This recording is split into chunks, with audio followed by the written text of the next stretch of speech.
Everyone does. I have trouble slurping. I have trouble slurping, dude. I can't, for some reason, it's like, that's the American in me. I just have trouble slurping. But they go hard at the ramen spot slurping. It's like a sign of like, this is fire ramen. You know, it's like, that's like how you tell the chef, like, wow, they're slurping, like they love it. Oh, okay, you know what I'm saying? Yeah. Wow, I've never like.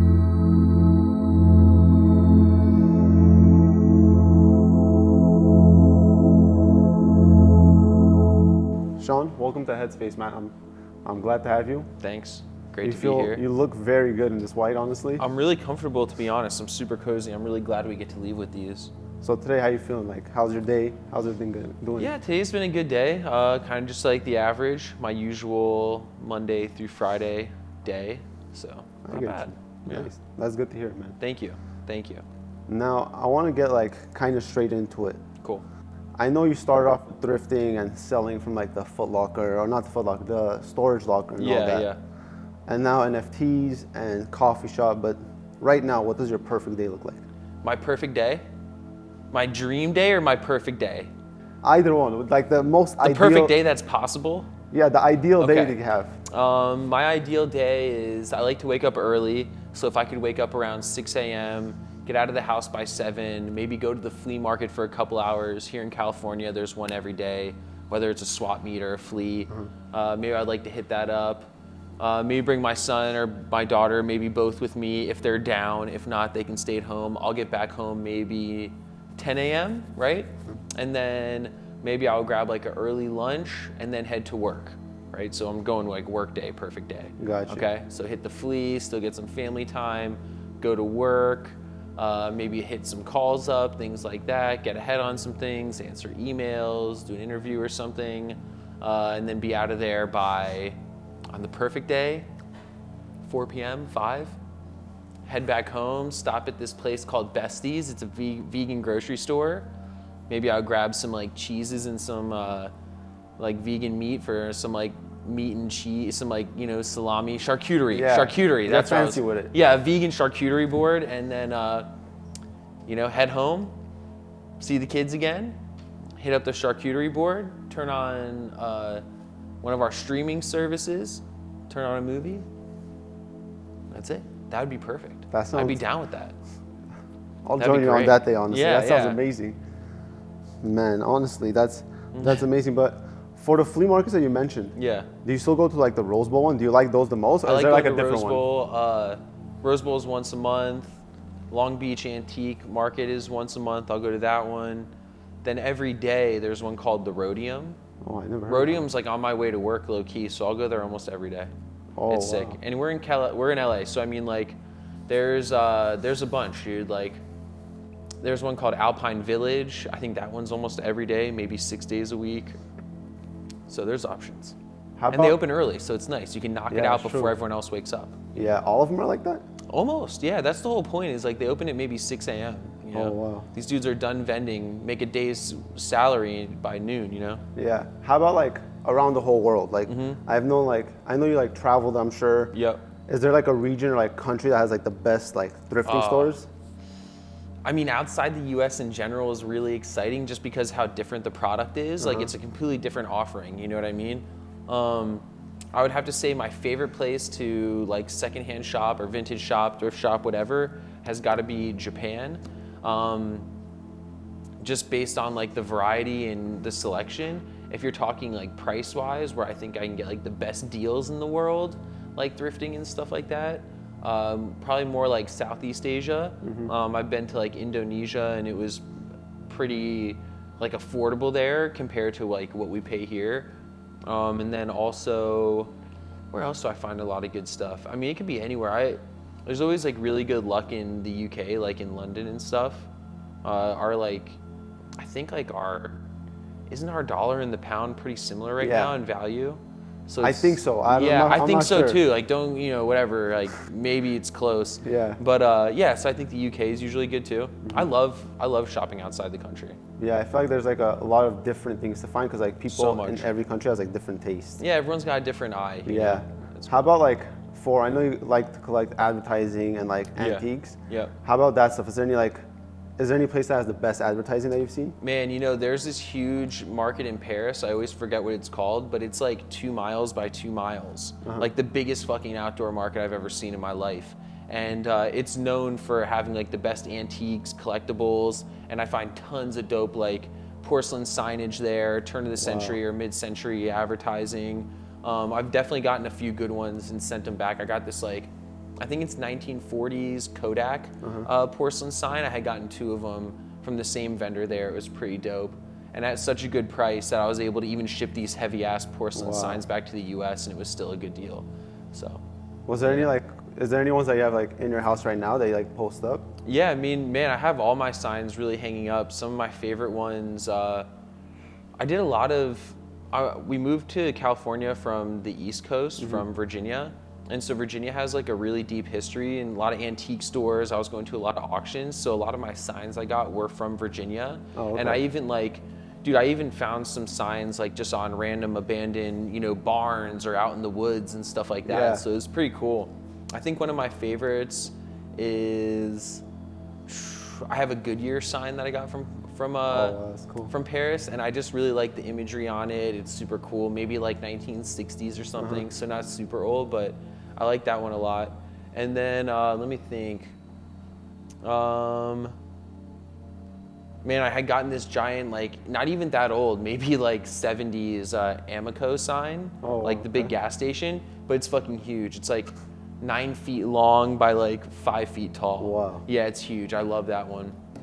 Man, I don't know. There's a bunch of signs. You really like? I like all of them. Oh, there is. All right, 2 more that I like. 2 more signs I'll have to tell you about. Go for it. You have to. You know what I mean? Edit out however many you want. There's this building that they were tearing down in Richmond, Virginia. Like they were demolishing it. Like they were like demolishing the brick. Like really taking this building down. And they had stopped work at about 5 p.m. I was on my way back from a thrift store, and I was like, oh shit, like all the workers are gone. I had been wanting to go in there just because I was walking by one day and I took a peek in their dumpster just to see, you know what I'm saying? And I found some old tins, like vintage like tobacco tins that are worth like money, but they were crushed. And I was like, oh shit. I was like, these tins probably came from inside this old warehouse. I was like, I want to go in there and see what else they have. Like maybe these guys overlooked some shit as they're demolishing it. Yeah. And so I took a look in there, and there was this old 1940s Coca-Cola cardboard advertising sign in there, still on the wall. Wow. Half of it was like burned, half of it was like ripped. And I pulled that down, and I still have that. So I really like it because I like pulled it off the wall myself, saved it from a building being like demolished. It was like rubble the next day, you know? So I really like that one. And then also, damn, what was the other one I was gonna tell you about? Oh. You gotta remember, come on. Damn. Maybe it's like a bar or a Hires root beer. I have like this nice, it's like 6 foot tall Hires root beer sign that's in the shape of a root beer bottle. Yeah. And I love that one too. That's cool. Yeah, I like my signs. You've absorbed like a lot of stuff that makes it, like you see a lot of signs, advertising, clothing, like I feel like more than the average person, you know? Yeah, I take a lot of that stuff. How about like actual antique items, if that makes sense? Yeah, Any cool items that you've had? Yeah, man, I have a lot of cool antique items. Some personal stuff from like my family. My grandpa, my mom's dad, he's like in his 80s, and he gave me his roller skates from when he was a kid. So they're like these like handmade skates. The wheels are wooden, and they would shave down the wheels to make them like perform better going around turns. He made the box himself. It's pretty cool, you know, and it's from like my mom was born, so my grandpa was probably born in like, it's from like the 40s. You know what I'm saying? Yeah. Like it's from the 40s, which is pretty crazy. Is it from the 40s? I don't know. Is it 80? Maybe it's from the 50s. I don't know. Maybe it's from the 50s. I don't know. Like, but it's old. It's cool, you know. And then my other grandpa from the other side, he was a fireman in New York City, and he gave me his fireman helmet. Oh, wow, and I still have that, which is pretty cool. It's from like the 50s or 60s, so that's pretty tight. And then I got, have you ever seen the movie Mystery Men? I've never seen that movie. Never seen the movie? This might not be considered an antique, but you've never seen Mystery Men? Never. Dude, Mystery Men's really good. How old is this movie? It's maybe from like the early 2000s. Okay, then I have to take credit and I have to maybe watch that. You should maybe watch it. Maybe. It's like a corny movie, but it's pretty good. And so like Mystery Men is tight, and I have a bowling ball from Mystery Men. From the movie. It's pretty sick. It's a skull inside of the bowling ball, so it's like a clear bowling ball with a skull on the inside, so it's pretty tight. I don't know, man. I had this slot machine that we grew up playing when I was a kid, and it's maybe like a 1940s slot machine that we all grew up like putting nickels in at my grandparents' house, so I have one of those. Amongst other antiques, but I wanted to give you the personal ones. Yeah, the best ones. Yeah. But other than that, I want to ask, like, there's so much stuff you've seen, like how you mentioned. Is there anything that you take inspiration from that? All of that stuff I take inspiration. That's why I'm still so into it, because like I realize that when I sit down for a meeting and I have to like download design or give creative for something, like that's where my brain goes. It goes to things that I love, and like I love those signs, but I love those signs because I'm attracted to certain colors on them or shapes. So you really analyze it. Yeah, dude, and I didn't know that until I learned more about myself. I did so many deep dives in my own brain of trying to figure out like, why did I pick that? Why is it hanging on my wall? Because it has these qualities and these colors which I'm attracted to. And then I figured out, well, if I'm attracted to these, how do I apply that to my design on sneakers and clothes? You know, that's really, How about right now, while you design? I feel like everyone has their kind of perfect environment. I'm assuming you have music included in that environment. What are you listening to like right now? What am I listening to? Music? Man, I bounce around a lot. Like if you looked at my Spotify right now, I have like one playlist with 500 songs, and it's like all my favorite songs I've just like ever listened to. It's anything from Weezer to 50 Cent and The Game, Hate It or Love It, you know what I'm saying? Or like Jadakiss, or I can go like Talib, Mos Def type thing. I got a lot of like Diggable Planets, Dilated Peoples. I can go like the route like, you know, Tribe Called Quest, De La Soul type thing. Would you say it's mostly old school? I don't know. It's tough to say. I do listen to some newer music. Like I'll listen to weird new music that you wouldn't expect me to listen to. Like I'm an old 90s music guy, but I'll listen to like, I like Yachty's music a lot. I think he does like different stuff, so I appreciate that. I agree. I listen to like, I'll find a weird song, like a TK song or something, and I'll be like, wow, that beat's fire. You know, like it'll be just a random artist I couldn't even tell you. I may never heard of them before. And I'll ask my friends, I'm like, yo, you heard this song? They're like, bro, you're so behind. Like, they came out 2 years ago. I'm like, it's fire. So what kind of like relationship would you say you have with music? Does it affect your mood? Does like anything like that? I like using music when I'm getting hyped. Music really helps me continue to build like excitement and happiness, or like if I'm pumped and I'm feeling like I'm killing it today, like then I want to put on that song, whatever it is, that'll like enhance that. You know what I'm saying? What's that song right now? What's that like? What's that song right now? Yeah.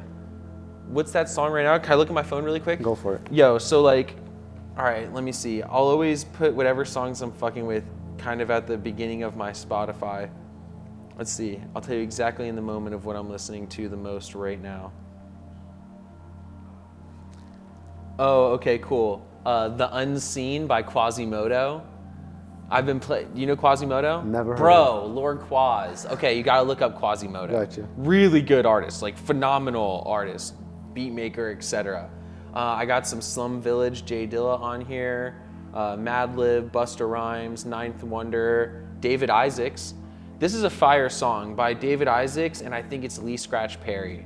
And it's called A Place in the Sun. That's a really good song. I have to listen to all of these. There's a lot that you should listen to A Place in the Sun by David Isaacs and Lee Scratch Perry. That's been one that I've been putting on lately where I'm like, this is cool. You know what I mean? It keeps me going. I mean, I got some Malcolm McLaren I've been listening to recently, MF Doom, let's see, King Ghidorah. It's all in the same wheelhouse. Yeah, you know? I get what you mean. That's been me. New artists though. I do have some TK right here. I have some Lil Baby. You're lying. Some Yo Gotti. Yeah, TK, The Race. Yo, what Yo Gotti song? Yo Gotti and Lil Baby. Put a Date on It. That's a good one. Yo, that's a good song. And do you feel me how like Yo Gotti's voice in that song is just part of the beat? Yeah. You know what I mean? It flows so good. It flows so good. Yeah, like dude. silk. Yeah, it really does. And there's this other Yo Gotti song. It's him, G-Eazy, and YBN Namir. Namir, yeah. It's called 1942. That one I haven't heard. It's really good. I'll listen to that. It's really good.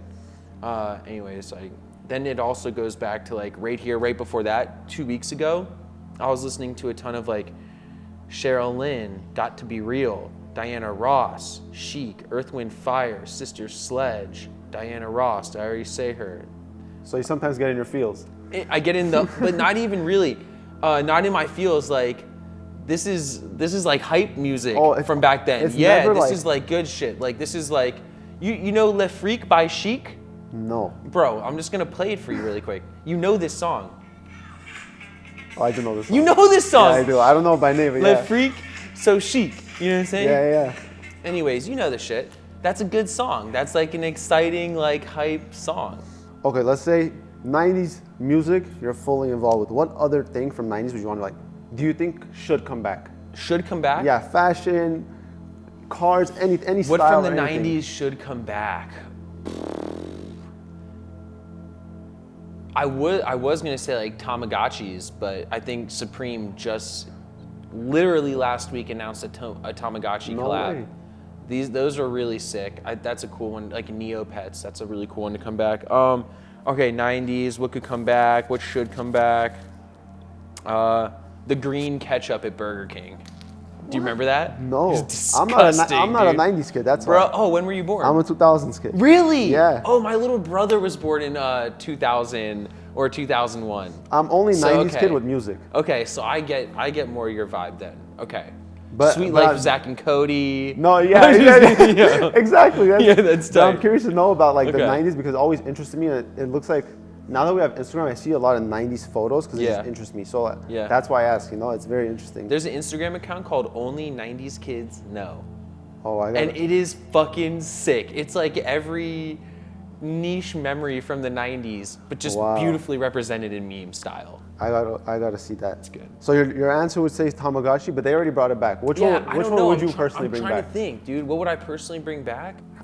Maybe this will help. What influenced you the most in the 90s? What influenced me? Yeah, the most maybe in that'll the help 90s? what you would want to bring back. You know what I would like to bring back in full effect? Laser tag. Really? At home.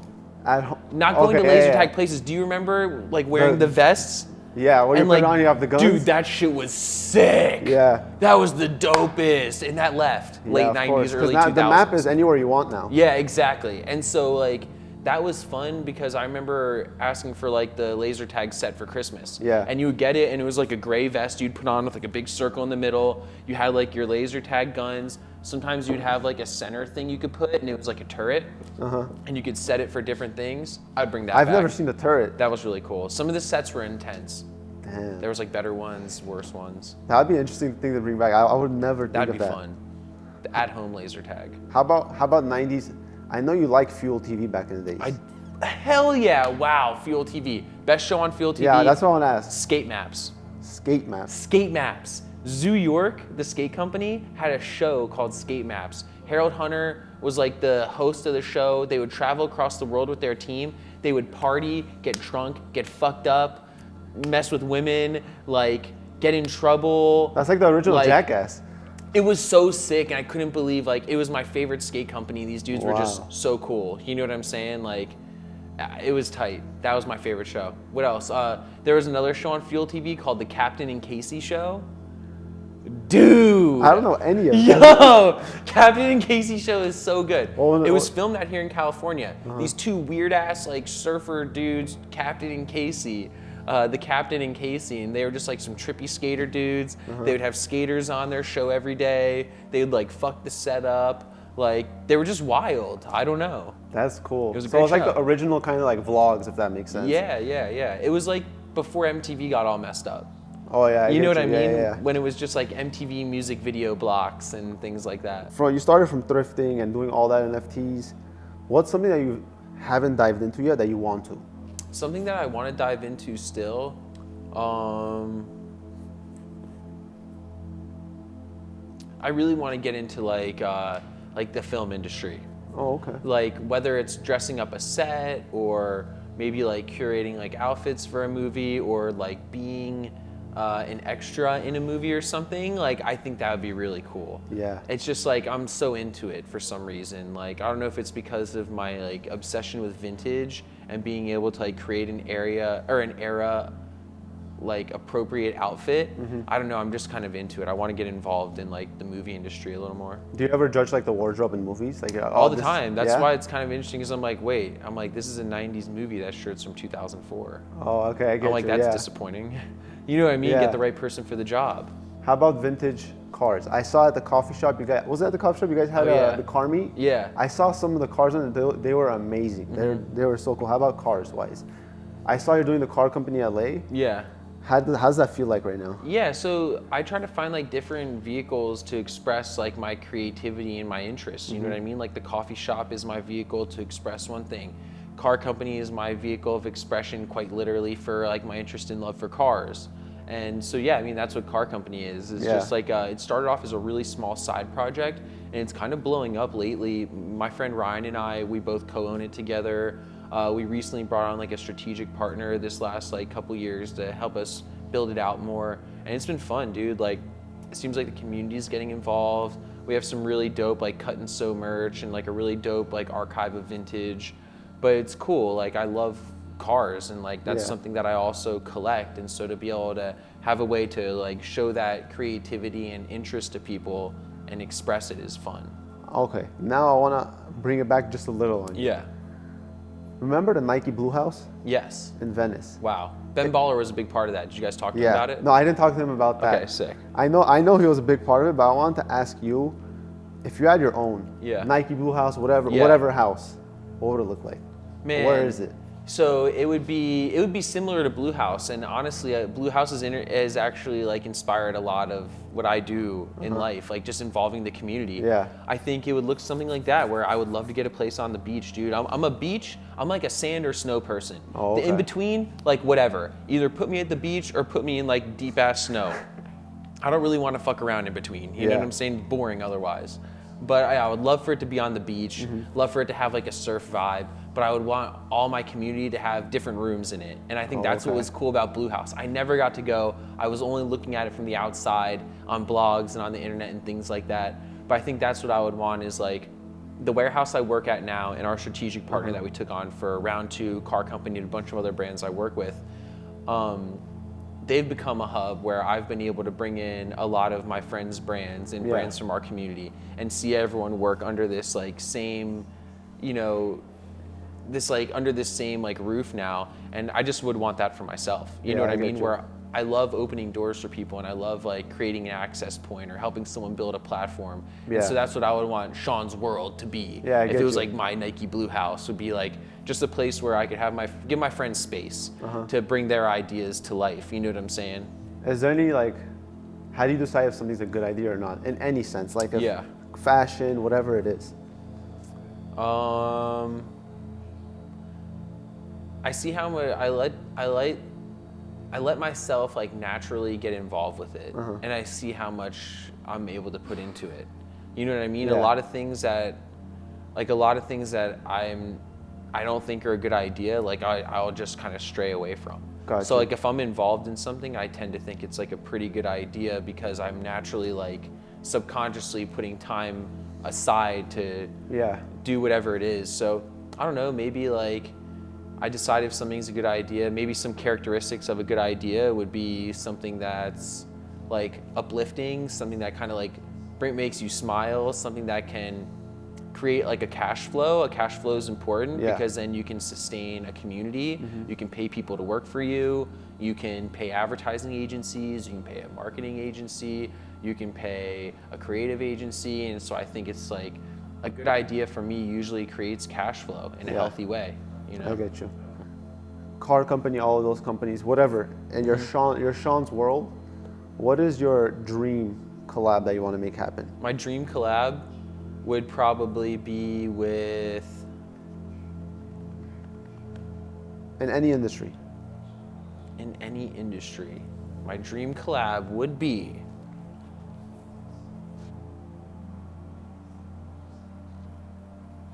Honestly, it would be something like a McDonald's or like a Walmart or like a Waffle House.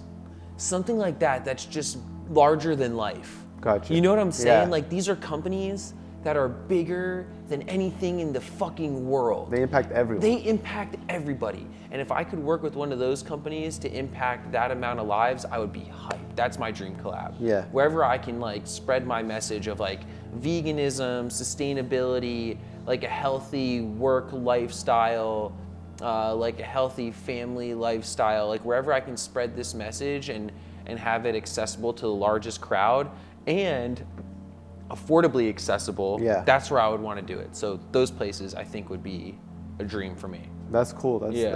It's interesting how you thought of it. I would want to impact the most people versus a niche, if that makes sense. Yeah. I never thought of it that way. It's tempting to go for the niche because that's where usually like the big bucks is. It's less work and bigger bucks, but less reach. Yeah. You know what I'm saying? So it's like you go for the niche category.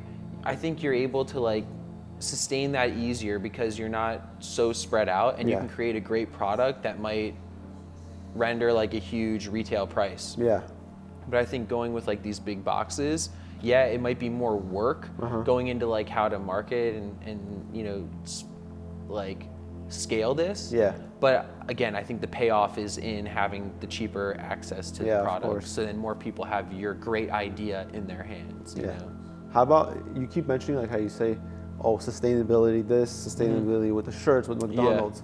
How would you say that's like very important to you when designing? It is, I try not to use the term too much, honestly. I have thrown it out a lot tonight because it's impossible to be like truly sustainable. I don't mind, man. Yeah, it's impossible to be truly sustainable, but like I try to use it in a way where it's like, you know, we have to find ways to work towards it. Yeah, of course. And so if I can work towards sustainability, like then that's my goal. It is a huge part. It goes into every project. Even on my Adidas sneakers, like a certain percentage of our rubber and our cork on our insoles is made, you know, from a natural source or a recycled source. And so like it just means a lot across the board. I think it should be definitely like more kind of like a requirement for a lot more brands. I think it should, yeah. It's becoming a requirement. It's a social requirement. Yeah, for sure. You know what I'm saying? And I think it's becoming more of like a political thing too. Yeah, for sure. How about in general, where do you think fashion is headed? I think fashion's headed back to fashion. Fashion was headed to streetwear for a while. Oh, okay. Do you know what I'm saying? Yeah. Fashion was headed to streetwear and fashion was like playing in the kiddie pool for a while with like streetwear and a lot of that stuff. And now I think like fashion's kind of headed back into another direction of being like very high end. Oh, okay, I get you. And rare and unobtainable and super limited quantities and stuff like that. I just think fashion's headed back to what we know it as being, like the OG Tiffany and Co. You know what I mean? I know Tiffany just did like an Air Force and things like that, so maybe it contradicts what I'm saying, but like I kind of see the brands taking that direction. So moving from one thing to another, and you've done pretty well in all of them, and like, because I would say you're passionate behind it. I try to be, Each thing, like cars and in general vintage, you're very passionate about. Do you think passion is like necessary to be successful in anything? I think passion is necessary, but I don't think it's as necessary as consistency. I think consistency is the key to life. Everything and anything. If you're consistent, it immediately unlocks whatever you're trying to do. Yeah. If you post every day that you're the dude wearing a white sweatsuit, you're like literally the white sweatsuit guy at the end of the year. And people are gonna like book you to appear at their event in your white sweatsuit. That'll be interesting. If you write messages on a cardboard sign and hold them up every day for years and call yourself dude with the sign, you become dude with the sign with 14 million followers or whatever it is, and one of the biggest social media accounts of our last decade. You know what I'm saying? Like, it's just consistency. It's really what it is. Like, whatever you want to be, if you're consistent in that, it'll come to life. Yeah, I get you. More or less. How about like being consistent, but also being able to live, kind of, I would say? Like, do you think a work-life balance is needed? Or if you want to be consistent, you really gotta just work? I think both are healthy. You just have to make the decision. I think what's unhealthy is trying to weigh both. Oh, okay. You know what I'm saying? Like, if you're gonna have a healthy like family life, that's great. You know what I'm saying? If you're gonna have a healthy work life, like that's great, but you should choose which one's gonna be healthy. You know what I'm saying? I feel like it's so hard to do both. Maybe that's just me personally speaking. Like, I have trouble weighing both. So I try to decide, you know, like which one I want to have more healthy. And like, I think I would rather have a healthy family life and then a more stressful work life. You know what I mean? Like I'll go to work and be stressed and booked in for things all day, as opposed to being like stressed during my family hours. You know? I get you. Yeah. It's like kind of like I would say it's kind of like a good stress, if that makes sense. Because you're working towards something. Yeah, exactly. Yeah, exactly. What is like a good habit you want to instill this year? It's a new year. Everyone says new year, new me. Oh yeah, no, I got one for sure. What is it? Yeah. Dude, you look just like my homie Itai, and that's who I'm like inspired by for this. Straight up, like dude, I don't know how many times I've said this in interviews and shit, and I just hope he sees it one day. Hey, I'm gonna send him this one. Look straight in the camera and tell him right No, now. I'm sending you this one, dude. Because like Itai, I'm so inspired. Yeah, dude, I'm sending it to you. I'm so inspired by him, yo, because he is popping and he's successful and he's busy, but he makes time for every single person in his life. If he fucks with you, he 100% has time for you anytime you need him. Wow, that's tough. I've never seen anything like it. That's very tough. I have planned a dinner with Itai and then got into that dinner and then ran into someone who had just had a dinner with Itai before he went to my dinner with me. Wow. This dude would have like 3 dinners planned in one night just to make time for each person. He would eat food each time.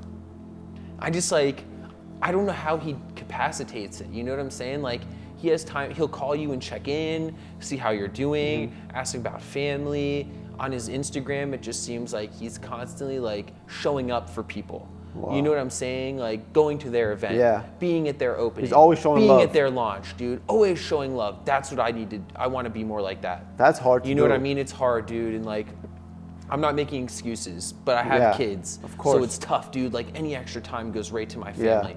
But like this year, I've made a point of trying to like go to that dinner with a friend. You know what I'm saying? Put aside that hour and do like that quick thing. Like, not everything has to turn into business. It can be, I can have friends again. Yeah. You know what I'm saying? And so I think like, I want to have friends again. That's my point. You find yourself being more scheduled now because of that, or are you always scheduled? No, I'm scheduling the friendships now and stuff like that. It's nice though. I need to, otherwise then that was my issue before. I wouldn't schedule a friendship thing, and then I would be overlooked, and I'd be like, yo, sorry, gotta reschedule, and then it's like, I'm the friend you never hit up. Because like I'm always rescheduling because business comes first. You know what I mean? And so I would love to put some friends first this year. It is a job. It's a bad thing to say, but it's kind of a job too. It's a job, dude. You gotta give energy to your friends, and like taking that hour, you kind of think, I could be doing this or I could be with my friend, and you got to really weigh it out at certain times. No, it's tough. And as you get older, like just those decisions become harder. Yeah, I'm sure. Yeah. How about a new thing that you want to like, just a new hobby you want to pick up? New hobby? I'm learning Japanese. Really? Yeah, so I'm putting a lot of time into learning Japanese this year. Nice. I think that's what I need. That's like my number one thing I need as my hobby, as my thing to learn. Why Japanese specifically? I do most of like my work, like half of my work is in Japan every year. Oh, okay. I don't really work with American companies. Like this year I'm working with like mainly German and Japanese companies, and like maybe like one American company. Yeah. And so like, I just want to learn the language and immerse more, you know? So that's one thing I'm like challenging myself and like my kids, like family to this year is like we're learning Japanese. How far along, like would you say you're? I'm pretty good actually. Yeah, when I'm out there, like, you know, I can like grab a taxi, communicate with the taxi driver on where I want to go fully in Japanese. I can arrive to the restaurant. I can like order all my food in Japanese. I can like ask for, you know, water or a refill, or I can do most of the day in Japanese. It gets tough when someone wants to engage back. Oh, okay, I get you. It's hard for me to like hear it, process it, and then reply. But I always know what I want to say. Because you're kind of translating it to English and then replying. It's kind of hard to do that. And so, for example, like I'll give you a line, right? Like, so one of the ones I've nailed at a restaurant is like, if you want water, you'd be like, "Sumimasen, mizu wo kudasai onegashimasu." You know what I'm saying? This is like, please give me water. Yeah. You know, like, and then if they reply, and it's not immediately like yes. And they say something else, then I'm like, fuck. So if they hit you with like the still or sparkling, you're like, I'm like, oh my God. I'm like, what is that? Like, you know what I mean? Yeah. So that's where I'm at now, is learning like, okay, how to really converse. Okay, you know I what get I'm saying? you. I heard it's prop. I don't know if it's right. I've never been there. Yeah. Is it etiquette to slurp your ramen? Yeah, for sure. It is? Yeah, you gotta slurp the ramen. Everyone does. I have trouble slurping. I have trouble slurping, dude. I can't, for some reason, it's like, that's the American in me. I just have trouble slurping. But they go hard at the ramen spot slurping. It's like a sign of like, this is fire ramen. You know, it's like, that's like how you tell the chef, like, wow, they're slurping, like they love it. Oh, okay, you know what I'm saying? Yeah. Wow, I never saw it that way ever. Yeah, I can't do the slurp, but you know, like to say something like tastes really good, you can say like oishi. Oh, okay. Or you can say like cho oishi, which is like crazy good. Oh, okay. I get so you. I usually hit them with like the cho oishi. Oh. Arigato. You know? So being there or being in LA or being in Virginia, where do you feel like you're most authentically, you could be yourself?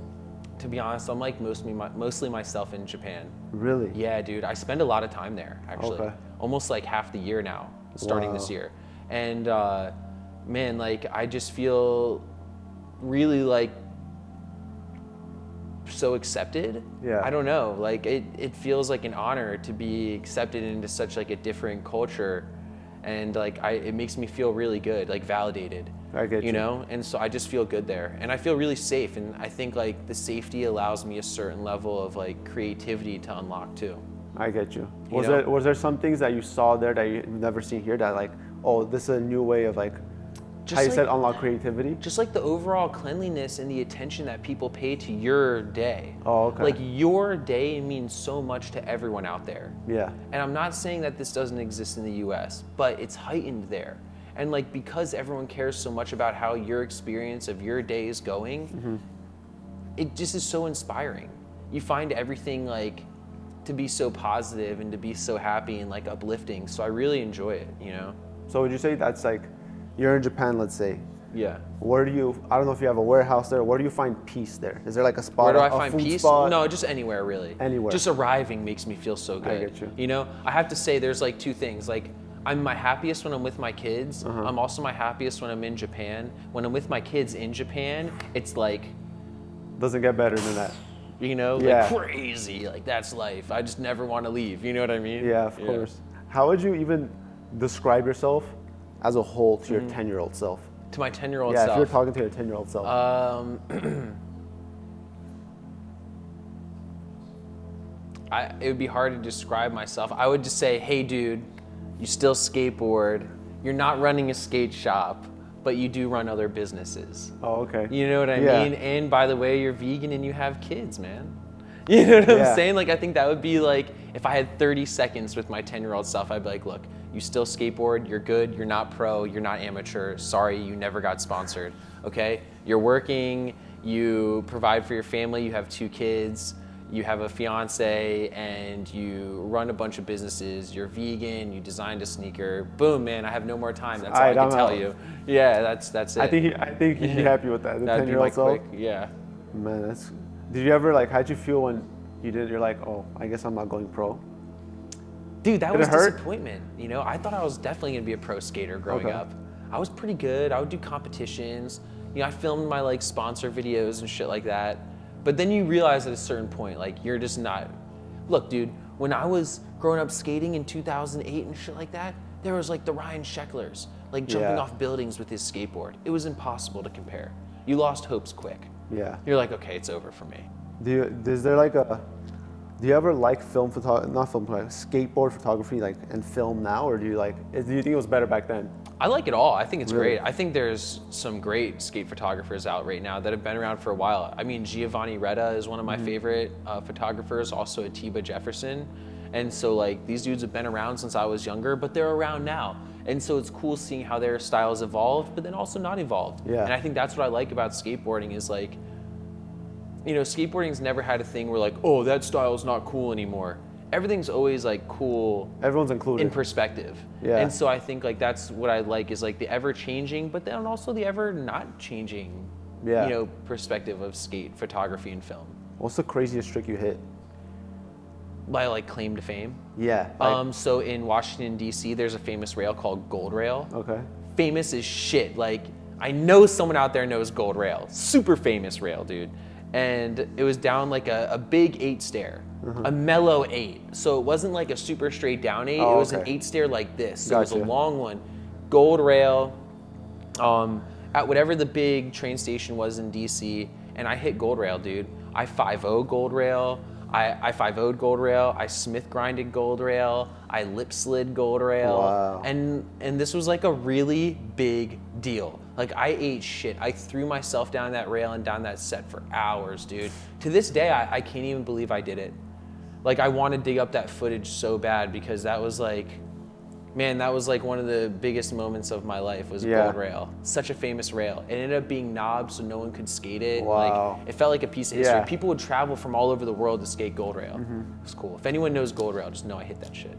That's like an achievement, huh? Yeah, it felt good, dude. For sure. Do you skate like doing tricks still now? Like, do you ever enjoy that now? Not as much as I would like to, but like I'll hop on the board. We work in a warehouse, so I'll hop on the board here and there and stuff. I can still skate though. I'll go to Booker projects. Sometimes they have like a 6-foot half pipe. Oh, okay. And I can still get down. You know? Nice. Yeah. What would you say is like your best advice you've ever gotten? Like if you give one piece of advice that you got. Probably my best advice I got pretty recently. I'm sure there's been better, but this one like really like gave me the push to keep going. Yeah. I was chilling with Fat Joe, right? Okay. We're chilling in the hotel Set the mood. in Texas, Gotcha. Austin, and we were like talking about sneakers, and he was like gassing me on my Nike collab, and I was like, yo, but I was like, have you seen any of my Adidas I've done lately? They didn't really hit like the Nike shoe. And he was like, no, what? He's like, you're with Adidas? And I was like, yeah, I'm with Adidas. I was like, man, I was like, you haven't even seen them. Great. You know what I'm saying? He's like, bro, don't stress it. I was like, they just haven't hit like the Nikes have. You know what I'm saying? I was like, it just bothers me sometimes because like I love the work. And I was sure that everyone else would too. And Fat Joe told me, he's like, bro, he was like, look, man. He's like, you know Lean Back? You know Fat Joe's song Lean Back? I mean, it's a classic, right? Yeah, of course. It's, nothing compares. He was like, look, I dropped Lean Back. He's like, after that, everyone kept asking me like, when's the next Lean Back? He's like, every time I would drop a piece, people would be like, it was cool, Joe, but it was no Lean Back. Yeah. You know, when you gonna do the next Lean Back? And Fat Joe kept saying, he was like, look, like, just keep going. He was like, eventually, he was like, you're gonna get your next Lean Back. And it's like, he kept having hits. So it's like, the point was, he kept making music. Although people told him that every song he dropped wasn't Lean Back, he was like, bro, I kept making music, and then hits started coming. You know what I'm saying? You have no control over a hit. Hits just come. And it showed me, I was like, you're right. I just keep going. I put my head down and I keep fucking working. I keep designing. I keep doing what makes me happy, because eventually people are gonna be like, oh, this is his next Lean Back. And to tell you, like, I just dropped one of my recent sneakers, my Orketro with Adidas, and they hit.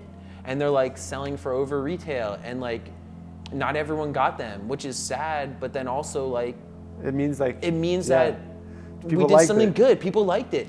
And I was like, dope, I got my next Lean Back. You know what I'm saying? And so it's just cool. Like I've been looking back to that a lot, actually, just that moment with Fat Joe, because he's someone who I grew up, I mean, like I was in the Kiss and Ride in fucking kindergarten listening to Fat Joe on the radio. You know what I'm saying? So of course his words of wisdom mean so much to me. You know what I'm saying? So let's say 100 years has passed. Maybe technology hasn't advanced yet. We can't live forever. What would you want to be remembered for most? Just like someone who opened doors. Yeah. I would love if people, like if they had a little blip about me in a history book and they're like, Sean Wotherspoon, designer of like whatever the fuck they want to remember me for. Like open doors for young artists like Rakeem Miles, Sean Rojas, you know, Mamadou, Ba, and things like this. And so like, that's what I want to be remembered as. Like, I would like the people who I'm like opening doors for to like outshine me, and then to that be my success story, is bringing them to the world. Or helping. You know what I'm saying? Just being a vehicle for it, helping. Not bringing them, but just helping. Is there like a new creative way you want to like express yourself? Like maybe music or actual art that you want to do? It's through Web3, really. Yeah. I think that's become like my expression as of late. Also, I'm making statues. Wow. Yeah, out of my collection. And so like I've been having this feeling of needing to be a little more minimal lately, which is why this is kind of cool. Yeah. And so like I've been inspired by a few friends who have beautiful homes but nothing in them.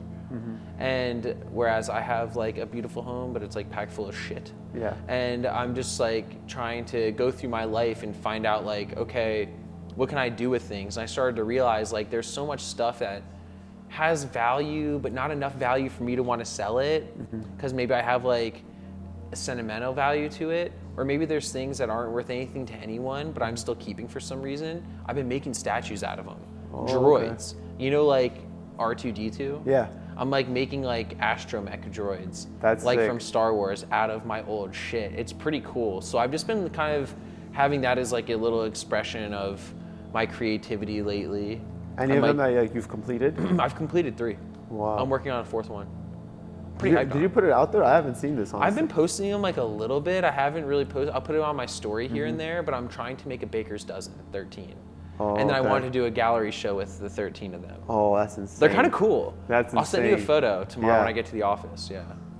Man, so from Mint, I want to also talk about Mintage, because I saw the concept, I read about how it's like, you could combine the two, you said?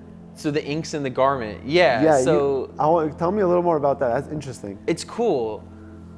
So vintage clothing, like whenever I'm like nerding out on it and I'm explaining to someone like, oh, this 60s Levi's jacket's so sick. Look at the fade, look at the wear, look at the patch this person put on the back of the mushroom or whatever it is. Yeah. I'm like bringing life to it. You know what I'm saying? I'm like, I'm sharing its personality, but then I'm showing you a story. Yeah. And with Web3, we have the opportunity to bring that story to life. Yeah. It's essentially what the inks are that we created. Was me saying that like, when I look at this garment, pair of pants, sweatshirt, whatever it is, through my lens, it looks completely different. Like in my head, I'm like, this thing's crazy.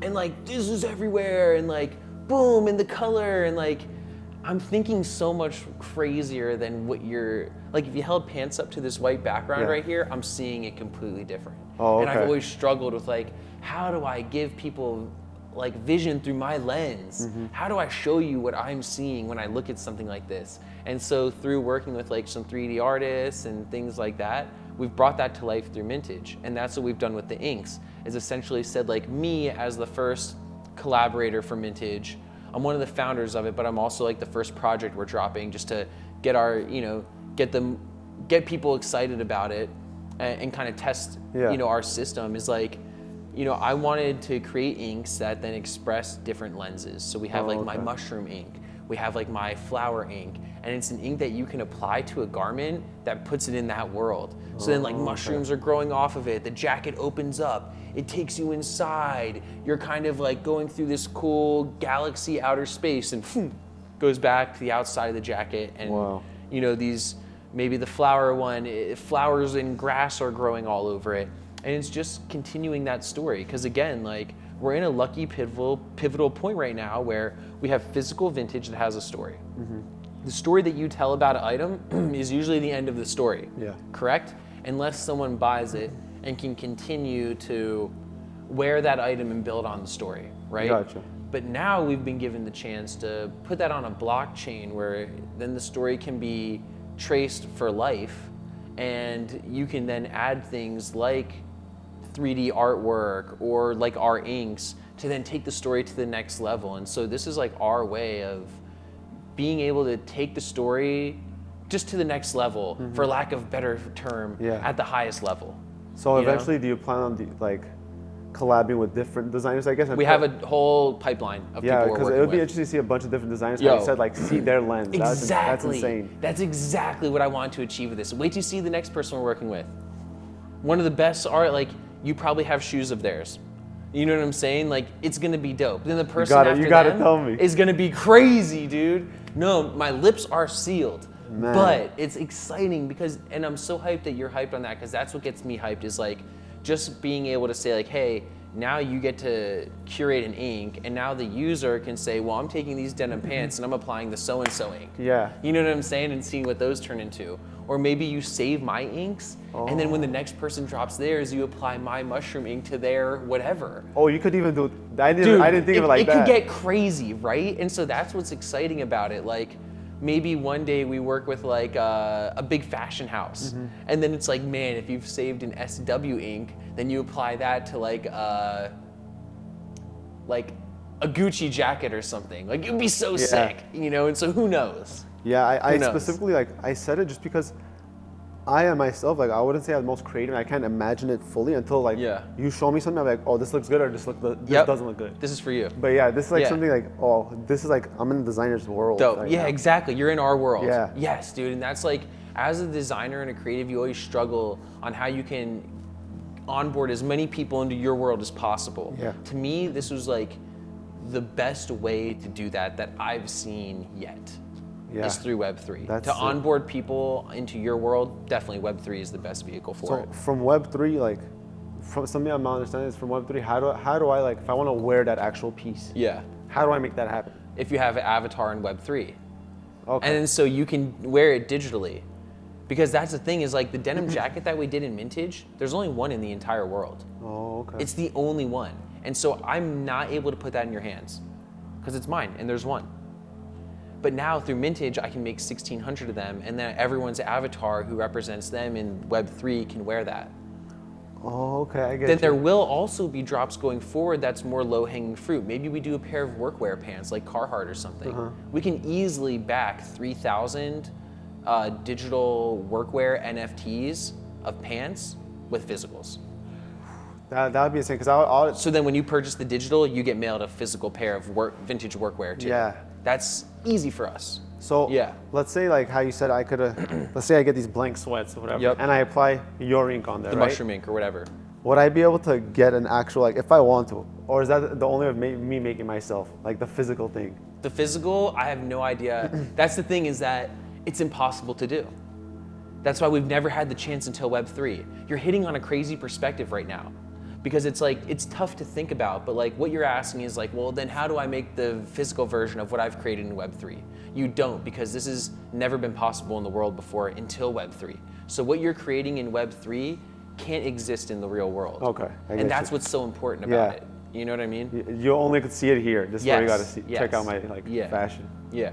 Wow, that's insane. It's allowing us to be more sustainable and minimal in person though. Yeah. We could wear this walking around. Yeah. But then when you're using a filter or AR or something like that, you could be decked out in your Mintage gear.